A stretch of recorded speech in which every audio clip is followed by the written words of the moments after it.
Sister boy should have stuck around. You want Ringo? I want your blood. I want your soul. I want them both right now. You want any more trouble? Well, you got trouble! It starts with you. I'm not gonna fight you, Ringo. There's more money in it. Sober up. Come on, boys. Wretched slugs. Don't any of you have the guts to play for blood? I'm your huckleberry.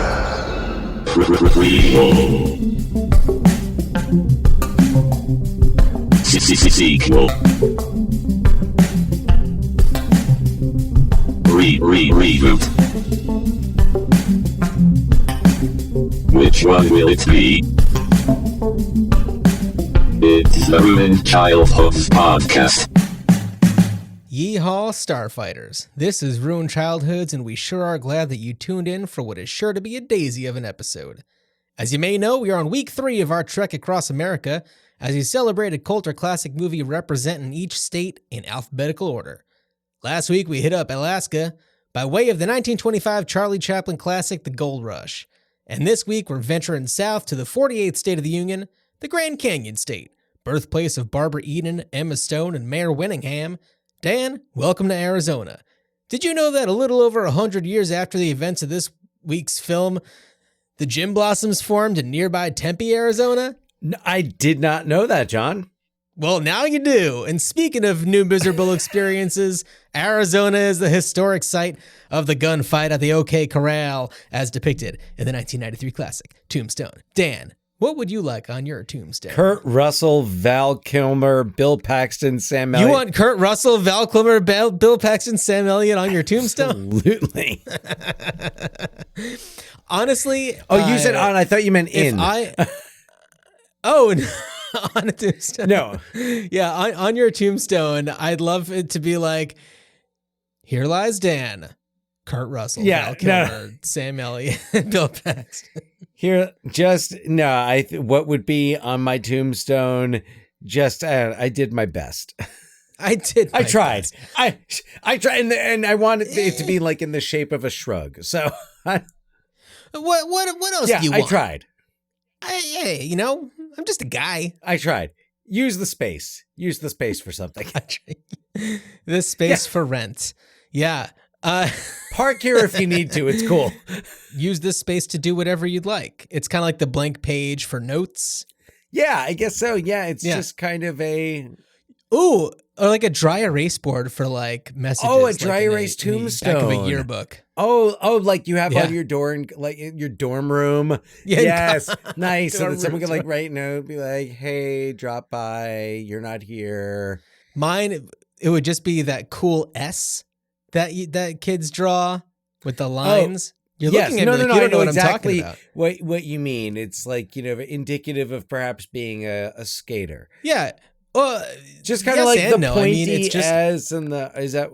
It's exactly. I've seen it referred to as the cool. I believe on Wikipedia it's just called Cool S, and then other places it'll be like the Middle School S. Wow, that's the only context in which cool and middle school are like synonymous. It has been attributed incorrectly to the brand Stussy. That I think that's what I was thinking. I think that's why because I associate that brand with skater culture. Well, I don't think that the S itself is necessarily skater culture. I definitely think that when I was, this is a very I guess, arrogant line to go down, thinking like, when I was a middle schooler, that's when it really, came into its own. But I'm sure that that's not true. It was not the birth of like the cool dweebs, S, but it was it was the golden age. Well, the golden age, but I see it around all the time. Still, I still see it, and it makes me happy when I see it. Like, I knew exactly what you were talking about. Did you ever draw one of these on a notebook or something? I couldn't tell you for sure, but yes, my curiosity got the best of me here, and I looked it up, and let's see, what did I find on Beyond the Streets? It says, despite its prevalence across the globe and throughout the 20th century, the origin stories for the S remain shrouded in mystery. Some believe that it is derived from Los Angeles gang culture. Others point to various bands that may have used it in their logos. Finally, it may just be a reworked infinity symbol. There's some possibilities. So like the band Sacred Reich, which doesn't at all indicate neo-Nazism. Yeah, no, that doesn't sound okay. No, not at all. It's kind of a similar looking S. The Suzuki brand. The Suzuki brand. The Stussy logo really doesn't look like that. The Styx, however, as in the band. Oh, yeah. Well, it's like a pointy at the top and bottom. Yeah. Styx does that. And that Suzuki does that as well. Suzuki is kind of the closest one that I've seen here. Oh, wait, hold on a second. What is this? Scholastic Books? Scholastic Books embraced the middle school S? I mean, that would kind of make sense. Hey, it's a bold move. What brand do you just see a ton of when you're in elementary school? So, Headbangers Ball, the MTV Headbangers Ball, their logo, very similar to the cool S. Nice. There's a few other things on this that are like, I'm like, that's not even close. Ooh, we need to lobby for a cool S emoji. Yeah.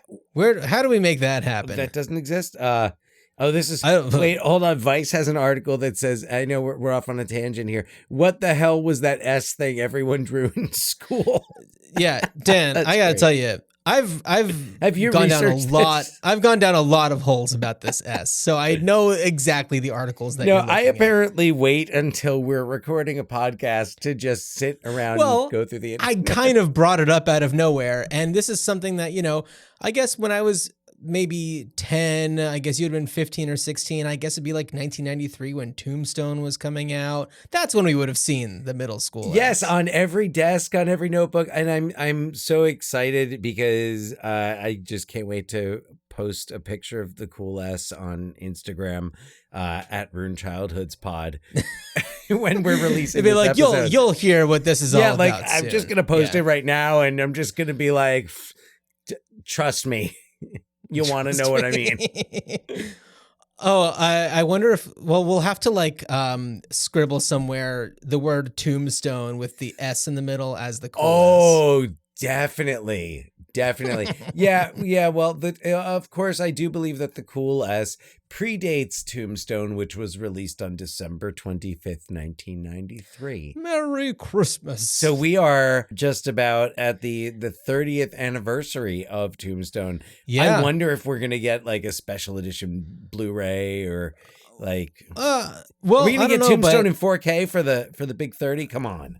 Hey, well, I will say that the website screenrant.com for this, so far, seems like every month this year, they've come out with a new article about something having to do with Tombstone, whether it has to do with, Kevin Costner trying to make it not happen, or the top 10 Doc Holliday quotes, or different things about Val. Val Kilmer played Wyatt Earp in a straight-to-video, blah, blah, blah, blah, blah. Like, there's been things about Tombstone on ScreenRant.com. So rather than going into all of those, go to ScreenRant.com, do a search for Tombstone. You can read all of them. Yeah. But yeah, so Dan, Tombstone, were you a big fan when this came out? I feel like this would have been kind of like, at that time in your life, kind of like right up your alley. Okay, so I did see Tombstone in the theater on the big screen, at least the big screen at the Westfield Twin in Westfield, New Jersey. RIP. Okay. And really liked it. What about it did you like so much? I think that what I liked about it was that, by and large, I'd always kind of felt like Westerns, especially older Westerns, were kind of slow. Mm-hmm. There was Young Guns, but it definitely didn't fit into the typical mold. Right. And I was a fan of Unforgiven. I had seen, so Unforgiven came out like a year and a half before this. Yeah. And I was a fan of Unforgiven. We went to see Tombstone. It looked good. I don't think at that age I was like all appreciative of like, oh yeah, man, Kurt Russell, like Snake Plissken as Wyatt Earp. Oh yeah, I'm in. I think I was at that point, I like, recognized like I liked Kurt Russell. There's a reason why the words Kurt Russell were the last, allegedly, to exit the mouth of a dying Walt Disney. Did you hear? Have we talked about this before? I don't know if we've talked about it. I've heard allegedly, Walt Disney's last words were Kurt Russell, implying because Kurt Russell was like a Disney kid, during the final years of Walt Disney's life. He was like the up and coming live action, like the computer that wore tennis shoes, and he was like in those movies. Well, even if the whole Kurt Russell Walt Disney thing is a tall tale. Oh, few tales are as tall as that of Wyatt Earp. So Dan, I'd love to know. Okay, so this is coming out in 1993. You're 15. I guess you're 16 years old. Mm-hmm. You're seeing this in the theater. You probably had seen, well, you said Unforgiven, but also Young Guns and Young Guns 2 at this point. So like, Westerns are back. They kind of disappeared for a little bit, with the exception of like Back to the Future Part 3. They kind of like took a little bit of a break from like the 60s and in before then, when they were like really super popular. And I guess the spaghetti westerns of the 70s, but the spaghetti westerns were more like late 60s. Late 60s, that's true. So they kind of petered out. Like, I'm trying to think of like what were the big westerns of the 70s, because I think Once Upon a Time in the West is in like 68 or 69. Yeah, they just kind of Good, the Bad, and the Ugly slipped out of ultra popularity for a that while. And this was like Blazing Saddles is like the only 70s Saddles, Western I can think of right now. I'm sure that I think like The Long Riders in 1980. There's that, like you get one every now and again. It didn't completely disappear, but like they weren't as popular as they had been. And so, we have this resurgence. You look at movies from the 40s and 50s, there's a ton of Westerns. Like, people were fucking crazy for them. Oh yeah, it was just everybody, and you like see these like like posters for these westerns, like when you're really like just scrolling through, like you're not gonna actually watch anything. You're just scrolling through your streaming services, and you're looking at just like all the like random shit that's on there, and it's just like all these Ronald Coleman and Lydia Fontaine and Bells of the Mississippi, which I think might actually probably an actual movie. Sounds like one. But it's like all of these, the things that Blazing Saddles parodies, all of these, Randolph Scott, well, also there were already a ton of movies about Wyatt Earp and Doc Holliday. This is just, kind of like, hey, we're going to do this, but we're going to do it a little bit differently. It's really going to feature a lot about the friendship of these two guys, less about some of the other qualities of Wyatt Earp's life. We alluded to this on the last episode, but this was also at a time when there was a bit of a battle of the Wyatt Earp movies. Kevin Costner was originally supposed to be involved with this one, but kind of had a falling out, I guess, with the production, and just decided, I'm going to make my own Wyatt Earp movie, and tried to and went to every studio with the exception of Disney and said, don't release that Tombstone movie. And, Kevin Costner, had a lot of sway at the time, and people listened to him. And so he made his 3 or 4 hour sweeping biopic of Wyatt Earp that nobody liked except for Kevin Costner. Kevin Costner made it for an audience of one. For an audience of one. Kevin Costner. Yeah. And I mean, but there's also some other amazing actors in that. The aforementioned Mayor Winningham, for example. And I would say, I remember from what I saw of it, I feel like, maybe Doc Holliday is just kind of like one of those roles that gives you a lot to work with. But I feel like Dennis Quaid was. Yeah. I feel like had Wyatt Earp come out before Val Kilmer portrayed Doc Holliday, I think that everyone would be like, yeah, Dennis Quaid was great as Doc Holliday. But instead, it's just like, You got Gene Hackman in there as, for Big a little Daddy bit. Earp. Yeah, Big Daddy Earp. Yeah, he's in there for a little while. Yeah, you have Mark Harmon as Behan. Michael Madsen as Virgil. Catherine O'Hara is Virgil's wife, the hilariously named Allie Earp. And, Bill Pullman as Ed Masterson, Isabella Rossellini as Big Nose Kate, Tom Sizemore, Jo Beth Williams, James Gammon, I already said Mayor Winningham, Adam Baldwin, Annabeth Gish as Wyatt Earp's first wife. Taya Leone's in there. Didn't Lawrence Kasdan direct that one? Yes. And also Martin Kove, Cobra Kai's own. Oh, Kreese. Yeah, so it had a lot going for it, with the exception of Kevin Costner. Really stunk up the joint. Well, I mean, it also kind of just seemed to be like I don't know, like it didn't seem to have much to offer. Like the easy comparison is Armageddon Deep Impact, though I dare say Deep Impact holds its own much better than Wyatt Earp, though it is the Wyatt Earp in that Volcano, equation. Dante's Peak. Right, except again, I mean, actually, I don't know which Volcano, is which in that one. Well, Dante's Peak was the Pierce Brosnan, Linda Hamilton one. I think Volcano was kind of the bigger Tommy Lee budget Jones one. in Volcano? I think Volcano is the more Armageddon one, because Volcano's happening where there aren't volcanoes, because it was just like all of a sudden volcanoes like developed like in LA. Yeah. Whereas Dante's Peak was like, oh, that volcano is not going to erupt. Oh, what's that volcano doing? Oh, shit, it's erupting. Yeah. Come with me, Linda Hamilton. Let me hold you close to me. Yeah. Linda Hamilton, who I recently watched in an episode of Murder, She Wrote, also with Bryan Cranston, a very young Bryan Cranston. Wow. Yeah.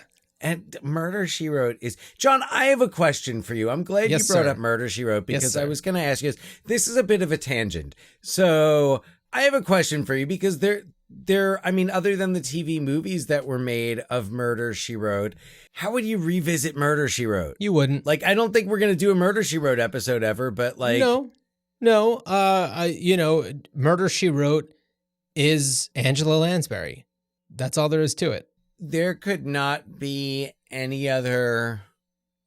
You don't see Murder, She Wrote in any other iteration. You don't see it working. We already are seeing it in other iterations. We're seeing the person who is an unwitting detective who is perhaps a podcaster, only murders in the building. You have things like that where it's maybe taking different forms other than like a mystery writer. They happen all the time. But for exactly Murder, She Wrote, what are you going to do? Nothing. No, okay. Back to Wyatt Earp.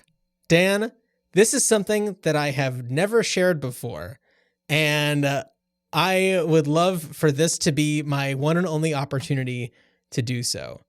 Okay. So Wyatt Earp is coming out in 94. That's summer of 94. And then correct. When exactly did Forrest Gump come out? Oh, same, like maybe the same weekend. Right. So I remember, and I'm sure that I was like looking through the newspaper at the movie listings or something, and I see Forrest Gump and Wyatt Earp, and I'm 11 at this point. And so I don't know anything. And I didn't know who Wyatt Earp was, but I'm just looking at the newspaper. And this is like my little 11-year-old listens to a lot of stand-up comedy brain being like, Forrest Gump and Wyatt Earp? What's with the names of people these days? Whatever happened to like Billy Jones? Like that's my internal I never like said those words out loud before, but that's like what I was thinking. And I was just like, what's with these silly names? So I'm thrilled now to know that, first of all, the movie Wyatt Earp is a real stinker. But also, it's also funny to me that like, okay, then Forrest Gump became this huge, pivotal, cultural, iconic movie that doesn't hold up quite well. Right. Wyatt Earp, I suppose, has aged just fine because it kind of started out terrible. Yeah, well, I watched Wyatt Earp the other day, and I will say, I believe that the historical accuracy is supposed to be a little bit more spot on than Tombstone. Yeah, Well, and just you wait. there's a lot of it that's, a lot of this stuff comes down just from like people's retellings of the stories of the Earp brothers and Wyatt's upbringing and things like that. And even when I look at articles that talk about Wyatt Earp's life, they don't necessarily match up with either of these two movies. I imagine, though, that the more historically accurate is likely to be Wyatt Earp, because it does go further into his background, as a younger guy, and his first wife who died, and his alcoholism, and what he and Virgil and Morgan were up to back in Dodge City, and them deciding to move to Tombstone, which Wyatt wants to do to just kind of like clear everything out, clean slate, start somewhere new. But Allie Earp, Catherine O'Hara, is like, don't you dare take us away from here. This is more than just you and your brothers. This is our family. And and she's more of a character than Allie Earp is in Tombstone. Right. I think another difference between the two is I believe that Costner and Kasdan were perhaps trying to make a more biographical film, whereas the director of Tombstone, George Cosmatos... And we say director in quotes. Oh, right. Well, yeah. Although I will say, like, his commentary leads me to believe that, because I know, yes, legend is that, Kurt Russell. So as the story goes, and this all kind of came up after George Cosmatos's death, I don't remember exactly how you say his last name, that Kurt Russell approached Sylvester Stallone, his Tango and Cash buddy, and said, I need somebody to be a ghost director on this movie. Somebody who's just going to show up and, lend a few things here and there, but really I'm going to do it. And he suggested, director of Cobra and Rambo 3. Rambo 2. Was it 2? I think. Yeah. Rambo 2, who was essentially the ghost director for those movies where Stallone really, took the reins. It's actually funny because Tombstone does feature Frank Stallone as Ed Bailey. Yes. Always good to see Frank Stallone. Yeah, he's not bad, He's fine. Yeah, no, absolutely. Absolutely. But I will say this. So I watched the director's cut, which just features a few minutes, like a couple of brief scenes that explain a couple of things that go unexplained in the movie, like what happens to Doc Holliday's girlfriend. Big Nose Kate. Yeah, thank you. Why does she all of a sudden just disappear? And so there's a little bit more with that. I think there was another scene just to kind of show where Doc is at a certain point when when the Earps get attacked, when Virgil's really badly injured and loses the use of his arm, and Morgan. Yeah, Bill Paxton's character. Morgan's killed. But I do think, going back to the Wyatt Earp versus Tombstone thing, that Wyatt Earp was trying to be more of a biographical film, whereas Tombstone, in the director's commentary, he does talk about as you're going through, especially the beginning of the film, as they're establishing the setting and the characters, the cowboys. There's a lot of allusion to and homage to classic westerns. Yeah. And he references a lot of directors, both really well-known directors. He talks about John Ford, of course. Yeah. But he also talks about, I don't think I wrote down the name, but he talked about this other director who he was this guy was the most underrated director. Mm-hmm. I have no doubts that George Cosmatos did a lot while he was there, but I know from hearing different accounts, Kurt Russell was the one who was drawing up, the shot lists each day, because George Cosmatos was just missing a bunch of stuff. And he wasn't even the original director on the movie. The original director was the writer, whose name I'm pulling up, Kevin Jarre. Mm-hmm. Yeah, so he was supposed to be the original director, but kept on, screwing up. And so that's when Kurt Russell brought in George Cosmatos.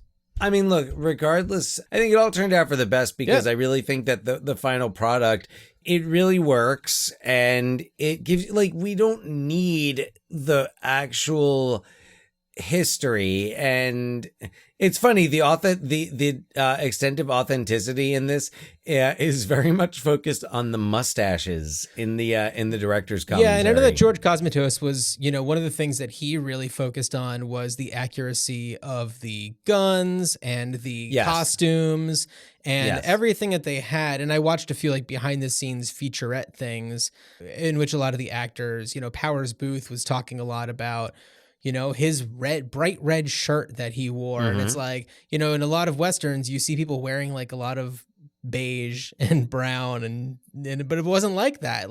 They were really embracing fashions that were coming in from Europe. And that's what it was like. It was very colorful. But Dan, why don't I do a little synopsis just real quick? Oh yeah, go for it. So, of all the famous historical figures of the Wild West, few are as virtuous or complicated as Doc Holliday, Wyatt Earp, and his brothers, Virgil and Morgan. After leaving Dodge City as lawmen, the Earp brothers decided to start new lives in the private sector on the up-and-coming city of Tombstone, Arizona. Wyatt quickly established himself as a local watering holes poker dealer and gambling enforcer, partially thanks to his already strong reputation as a law enforcer and breaker. Also in town are the red sash-wearing cowboys, a group of charismatic no-goodniks who are as ruthless and rude as they are fun-loving. The cowboys are led by Curly Bill, who helps keep the group in line, especially since some members are hot-tempered, like Johnny Ringo. Johnny has a quick trigger finger and isn't afraid to use it. And he has found his match in professional gambler Doc Holliday. Doc, who suffers from tuberculosis, has only a few friends: alcohol, his gal Big Nose Kate, and his BFF Wyatt Earp.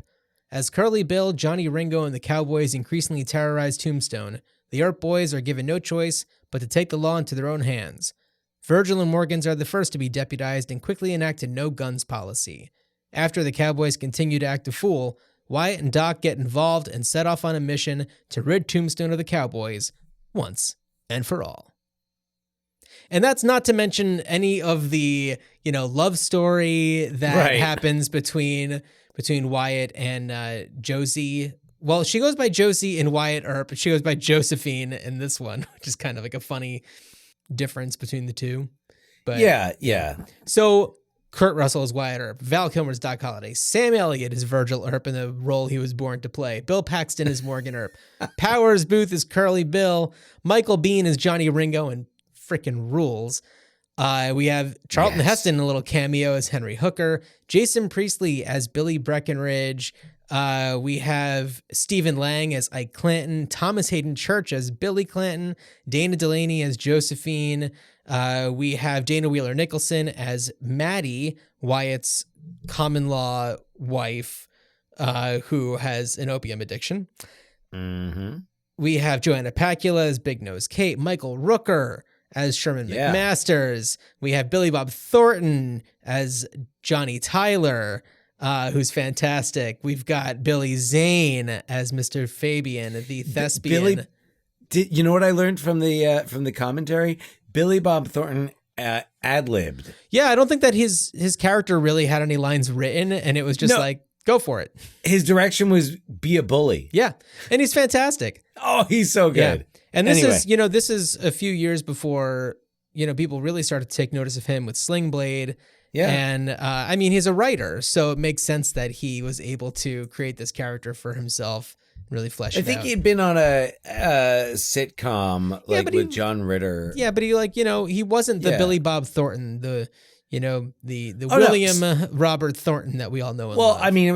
Yes, Sling Blade, really established him. But anyway, you were saying. Terry O'Quinn as the mayor, Robert Mitchum as the narrator.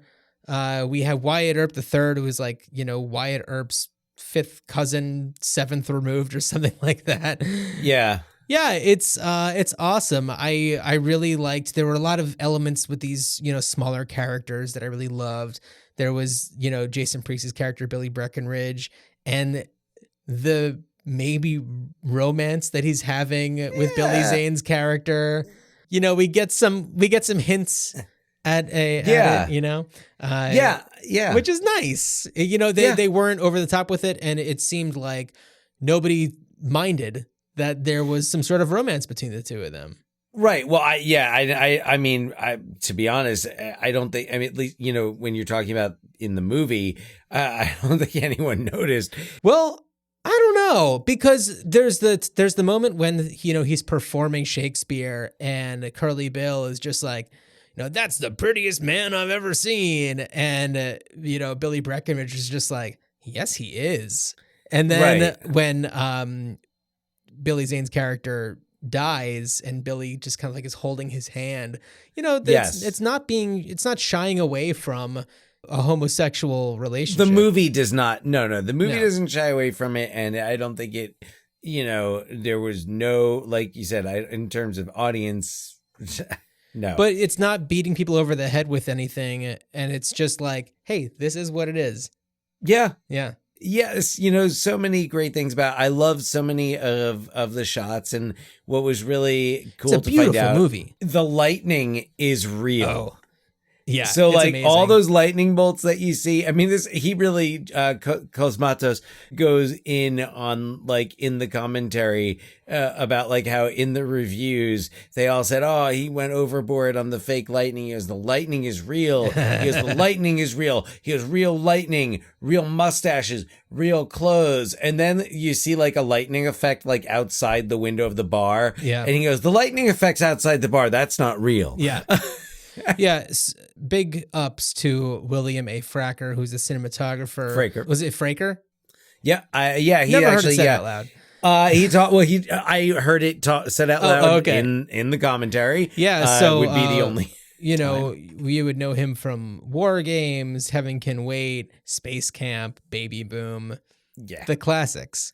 So yeah, I mean, just shoot a movie. somebody who worked a ton.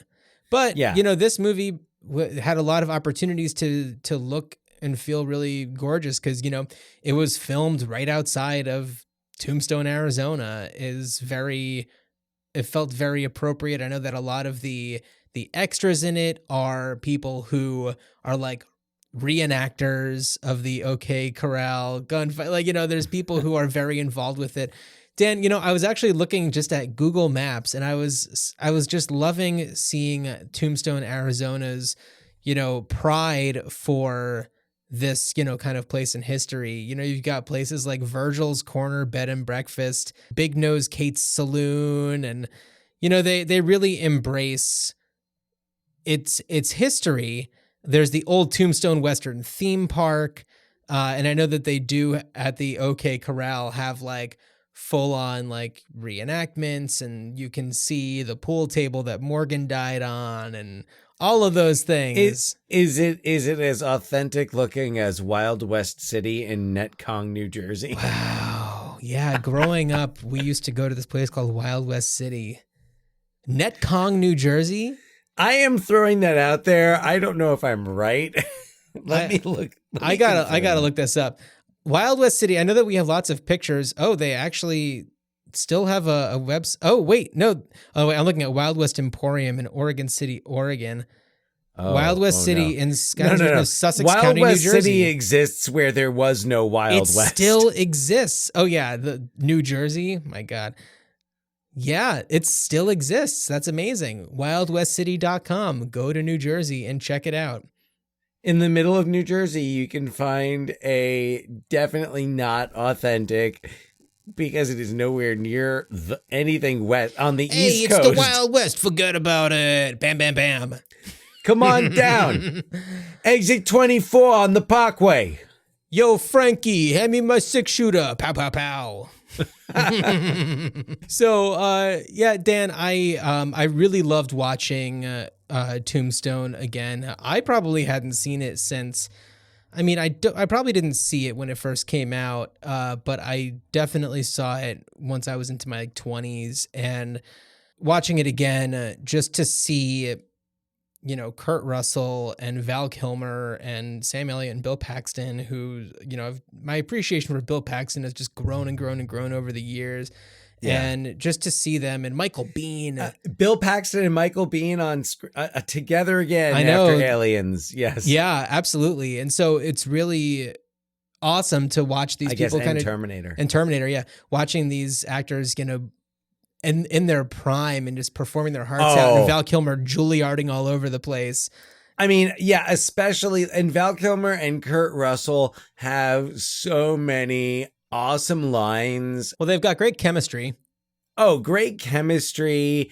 But like, if those lines were written, Kurt Russell and Val Kilmer make those words feel so authentic. And the iconic, like, and what I love about this movie, having seen it several times, is like, I knew when certain, like, I went and like turned off the commentary because I'm like, all right, this scene is coming up, and like, you know, the scene where you know, Kurt Russell is like, you know, you tell him I'm coming, and hell's coming with me. I believe that some of those lines are actually recorded history. Like, yes, a lot of those things, you know, actually were said. You know, I'm your. I think Huckleberry. Doc Holliday's. Yeah. I don't know if it's I'm your Huckleberry line, or like, there's definitely some of the lines that were said, like, were actually said, like. But I feel like the way that Val Kilmer said them is like the coolest way somebody could possibly say them. Yes. You know, thinking about Val Kilmer's career, which has certainly had its peaks and valleys, I think about this performance and just a few years before this in The Doors. Oh, yeah. As like, man, and there are so many other, like, Top Secret for sure. Well, have you seen his documentary, Val? I haven't. Dan, Shame on you. Because I'm like, oh, it's gonna be sad. I'm gonna be sad. So what? It's okay to be sad. Yeah, no, but I'm sad enough without watching movies. Oh, and last week you told me that, you know, you'd never seen Grizzly Man, and now you tell me you've never seen Val. Oof. These are some of the great documentaries of the past 15 years. I know, but I have to, like, when I know what I'm getting into, you know, I need to be in a specific place where I've definitely, like, sat there and looked at it, and, like, it is in the queue. But I'll tell you this based on what I remember from what he said in Val. Doing Top Secret, it was maybe, I think, his first movie, and he didn't love what he was doing. He didn't feel like he was really acting. He felt like he was just kind of playing around. And I think that once The Doors happened, it was like, this is my opportunity to show what I'm capable of, because he is a trained, you know, Juilliard actor. And, you know, to put on a performance like that was, you know, a real challenge for him, and it was just his showcase. And I think that same goes for Tombstone, which I know he's very proud of. He is a visual artist and does a lot of art that is inspired by, you know, his character in, by Doc Holliday.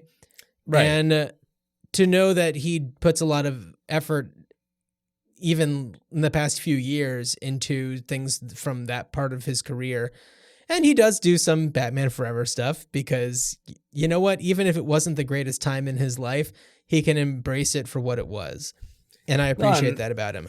Also, when you talk about peaks and valleys, if we're going to talk about other peaks, MacGruber, moving on. Yes, no argument. But The Doors, man, just such an incredible performance. And this too, that's another thing that stands out about Tombstone, and that is just kind of affirmed by the commentary, is that the people involved really cared about it and cared about making a good movie. Yeah. Everyone was there to make a good movie.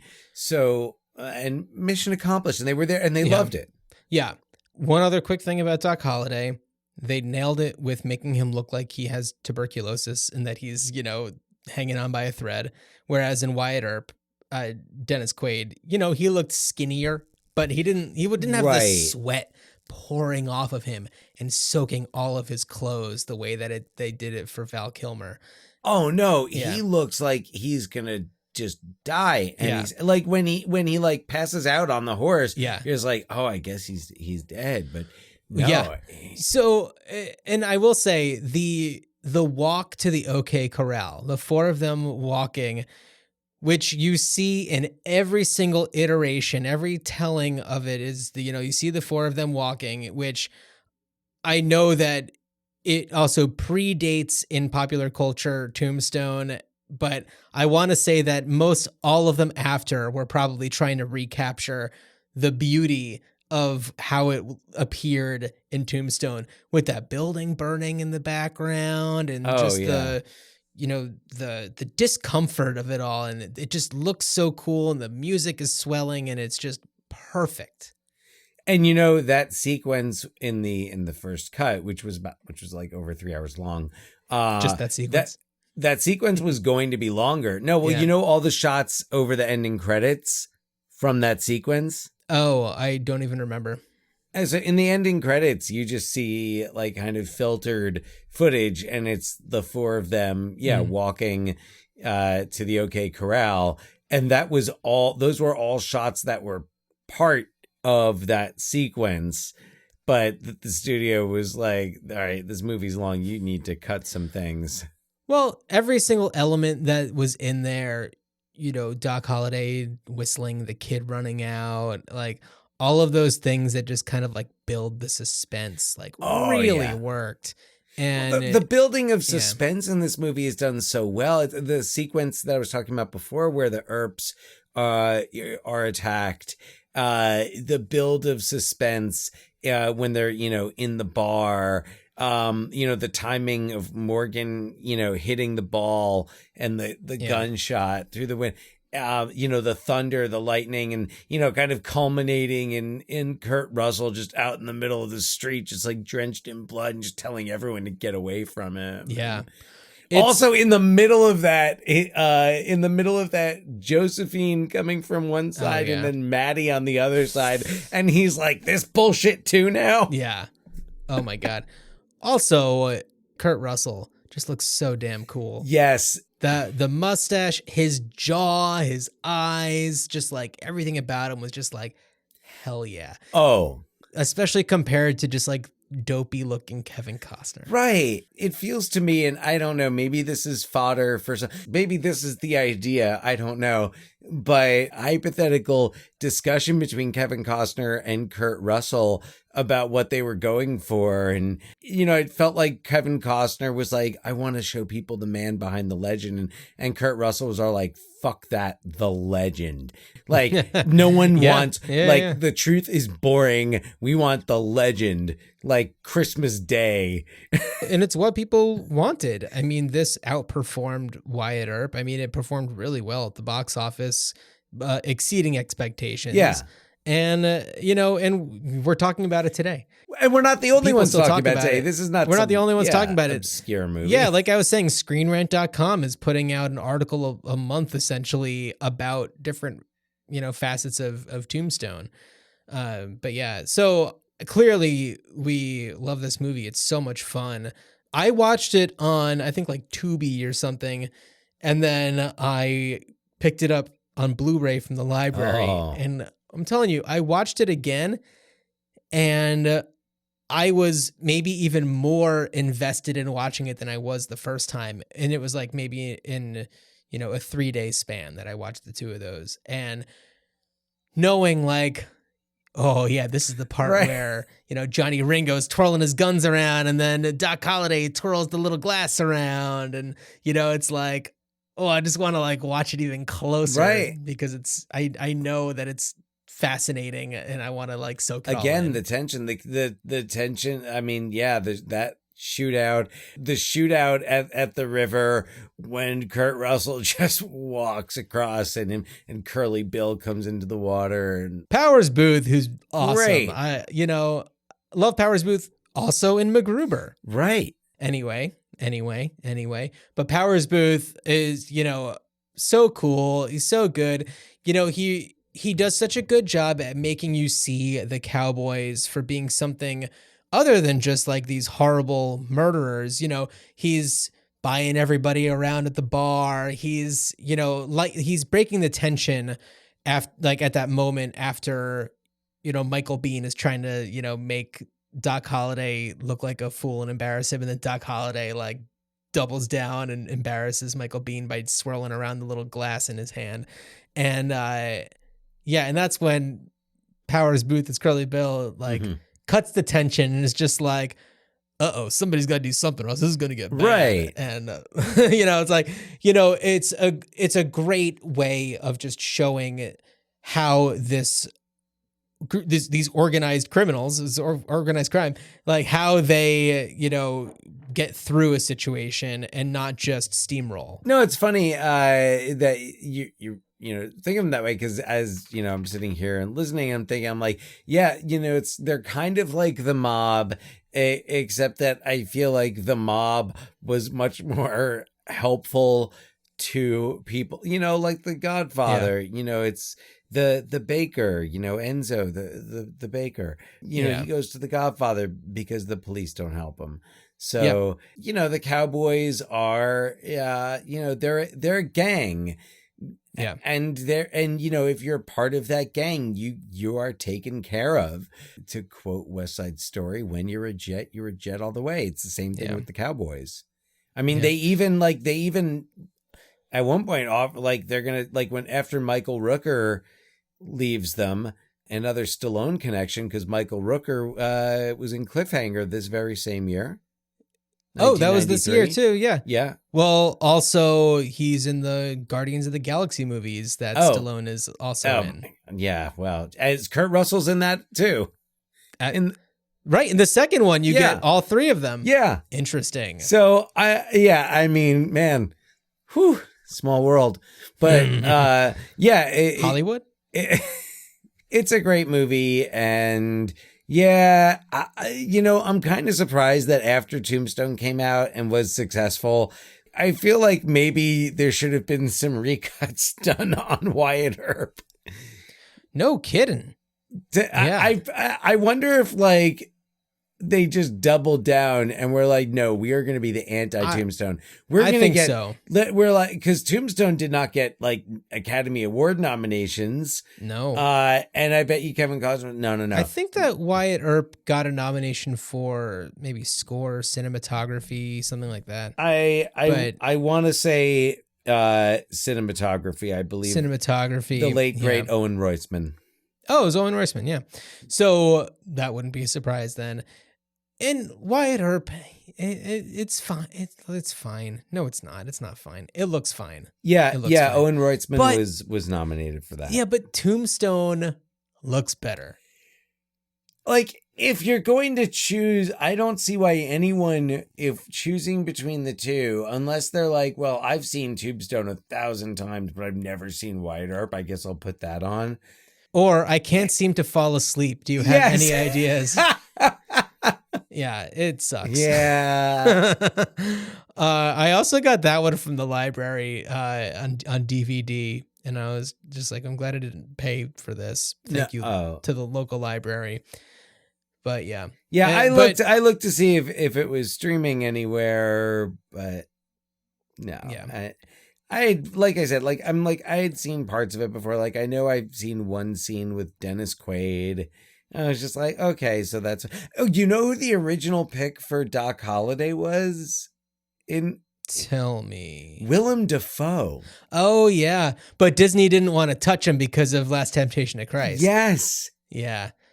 And I think that Willem Dafoe would have been good. It would have been very different, but it would have been very good. I mean, Of course it would, because Willem Dafoe is the ultimate chameleon. I mean, Willem Dafoe has practically played a chameleon. Yes. Oh, I would have been interested to have seen, like, if Willem Dafoe was the Doc Holliday in Kevin Costner's Wyatt Earp. Yeah. I'd be like, oh, okay. All right. I'm intrigued. I want to watch that.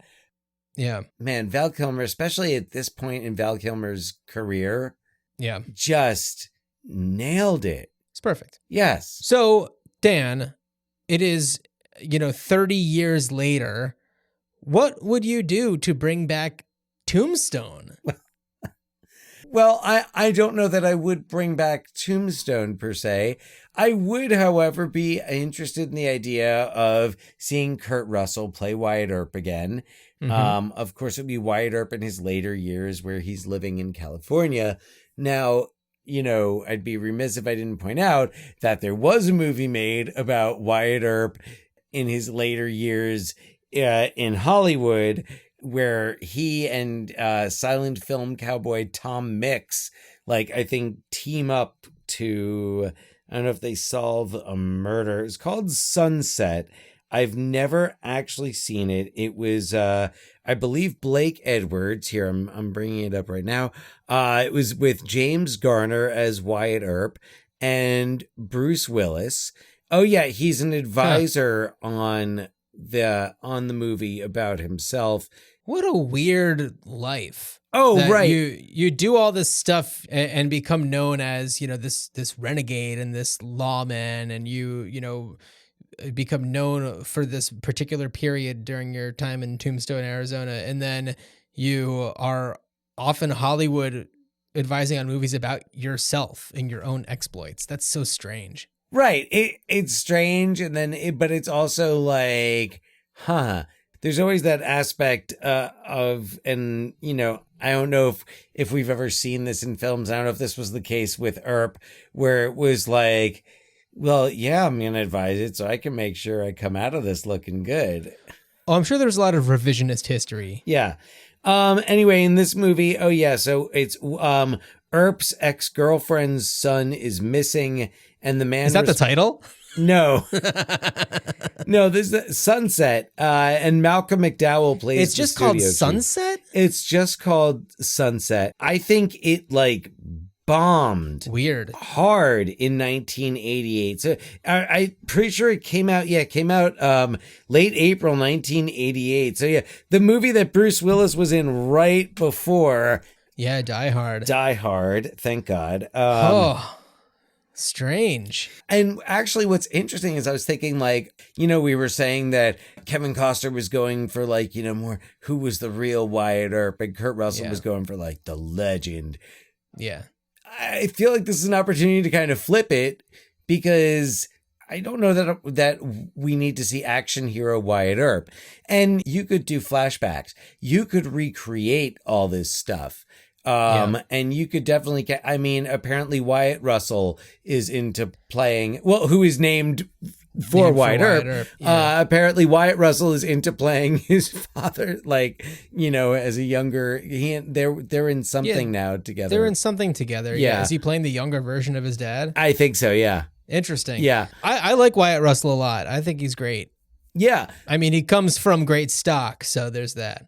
Yeah, absolutely. I mean, you could have him, and then I don't know, you could have another. I don't really like the term, because I feel like a lot of them are really very talented and earn success on their own merits, but quote unquote nepo babies have we could cast Maya Jack Hawke. Quaid as Doc Holliday. Oh wow! It's crossing the universes. I like Jack Quaid. Yeah, I could go for that. Yeah.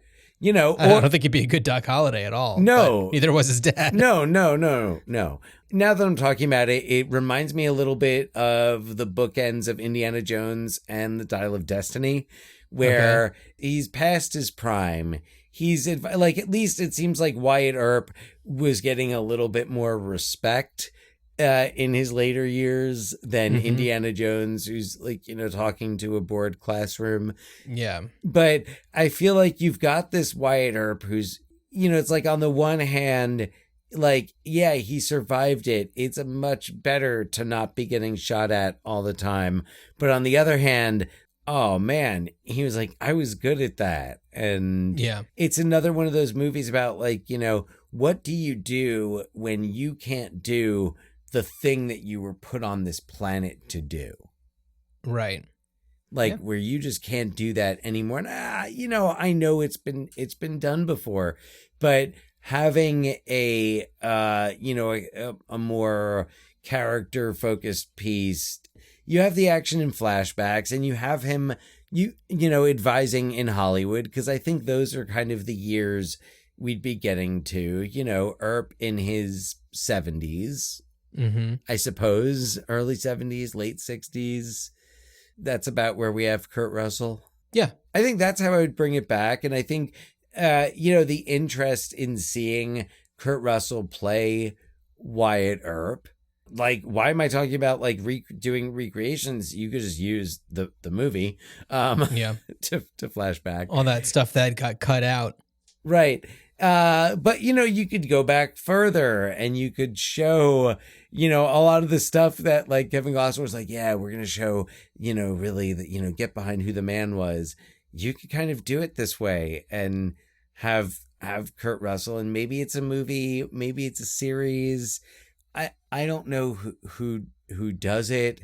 Well, it's the old Western hero who watching these recreations being made, watching these silent films, remembering his reality of it, and coping with the fact that, damn it, I have to watch somebody else shoot Ike Clanton or whatever. Yeah. Like, come on. Which, by the way, Stephen Lang is so good. Yes. Very sweaty. Very sweaty. Stephen Lang commits so hard, and one of just the great villains in films, great at just digging into those bad guy roles. Yeah. I mean, Avatar lately has been kind of his big one. Avatar, I think back to him in The Hard Way. Yeah, I'm looking at his filmography. That dude has worked. Oh, yeah. Ever since he started in 85, it's just been bam, bam, bam, bam, bam. Yeah. No. Yeah, everyone's seen something with him in it, even if they don't realize. But he's a chameleon. You know who I kind of see him, I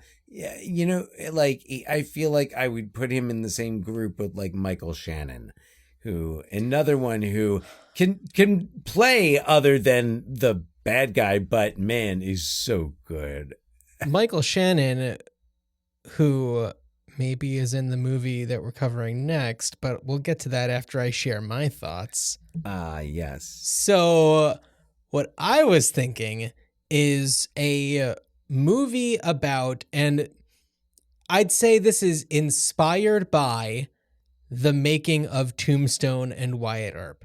And all of the messiness between Kevin Costner and the studios, and how, Tombstone bought up all of the period costumes, so Wyatt Earp had to import theirs from Europe. Like, there was all these things that were going on that were kind of like screwing with each one. I think that Kevin Costner really tried to do more damage than Tombstone tried to do for Wyatt Earp, but I'd love to see a movie about two movies being made about the same thing at the same time, and the shenanigans that go on between them to try to screw the other one up. Okay, so not specifically. I thought you were going with one of those FX, mini, like a Fosse Verdon, like Russell Costner. But no, I you're don't want going to see for a fictional. No, absolutely fictional. Yeah, I don't want to see something that's actually based on this, because I don't think it's interesting enough. But it's a good jumping off point. I'm thinking kind of the tone of a State and Maine. Have you seen that? The David Mamet? Yeah. The tone of, not that, sure, but just kind of like that, the shenanigans and the things going on, like a nice ensemble cast. Like you've got your publicist, you've got your lawyers, you've got your studio lawyers, you've got your actors, you've got the diva star. Yeah, and you could also have actors playing versions of themselves. That's a really fashionable thing to do lately, and that's a really good opportunity to do this. Also, if you are using Tombstone and Wyatt Earp as kind of the framework for this, both of those have these stacked casts where it's just like, who was available to do anything else during this time, when Right. these are being shot. Well, it's I feel like it's kind of like if you were a British actor when they were making like the Lord of the Rings and the Harry Potter movies, and it was just kind of You were like booked. which one. It's kind of like they were picking teams, and they were like 1, 2, 1, 2. Like, all right, you go to Harry Potter. You get Maggie you're Smith. Yes, Yeah. I would love to see a great comedy about two studios making two competing films being made about this. My mind is just spinning about like what would be the topic in it, or like would it be an adaptation? Because I'm also thinking back to like there were going to be two Alexander the Great movies because Baz Luhrmann was going to make one.